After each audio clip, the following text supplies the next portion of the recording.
आम आदमी पार्टी दिल्ली विधानसभा के आगामी बजट सत्र में बीजेपी को कठोर आलोचना का सामना कराने के लिए तैयार है।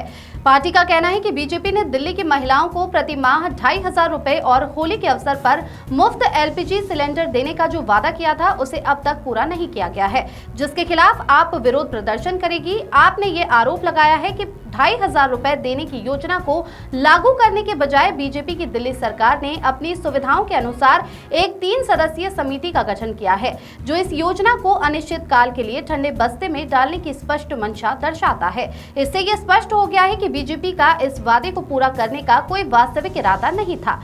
दिल्ली की महिलाओं के साथ खुला विश्वासघात। आम आदमी पार्टी ने एक बयान में ये कहा कि बीजेपी का ये कदम दिल्ली की महिलाओं के प्रति एक स्पष्ट विश्वासघात है, जिससे वित्तीय सहायता और समर्थन का आश्वासन दिया गया था। इसके बजाय बीजेपी ने देरी की रणनीति अपनाकर अपनी जिम्मेदारी से भागने का प्रयास किया है। यह इस बात का प्रमाण है कि उनके वादों का वास्तविकता से कोई संबंध नहीं है। आप ये सुनिश्चित करेगी कि इस विश्वासघात को विधानसभा में उजागर किया जाए और बीजेपी को इसके लिए जवाबदेह ठहराया जाए। बीजेपी के वादे शुरू से ही खोखले थे। आपने अपने बयान में कहा, हमारी सरकार ने बीजेपी की दिल्ली सरकार को लाभकारी बजट सौंपा था, जो इस विश्वासघात को और भी अपमानजनक बनाता है।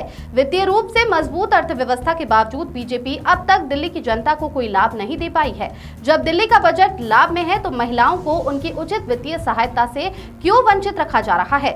मोदी की गारंटी को लागू करने से बीजेपी का इनकार ये दर्शाता है कि उनके वादे हमेशा ही निरर्थक थे। बीजेपी ने दिल्ली विधानसभा को तानाशाही में बदल दिया। आतिशी। दिल्ली विधानसभा में नेता प्रतिपक्ष आतिशी ने कहा कि बीजेपी ने विधानसभा को तानाशाही में बदल दिया है, जहां जनता के मुद्दों को उठाने वाले विपक्षी विधायकों को निलंबित किया जाता है, जबकि बीजेपी के विधायकों को उनके गलत आचरण के बावजूद संरक्षण दिया जाता है। ये शासन नहीं बल्कि लोकतंत्र पर एक गंभीर हमला है।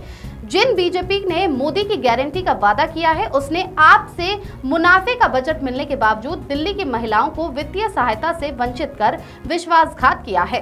उन्होंने ये भी कहा कि हम चुप नहीं रहेंगे। आप इन मुद्दों को न केवल विधानसभा में बल्कि सड़कों पर भी उठाएगी और बीजेपी के विश्वासघात को दिल्ली के हर घर तक पहुंचाएगी।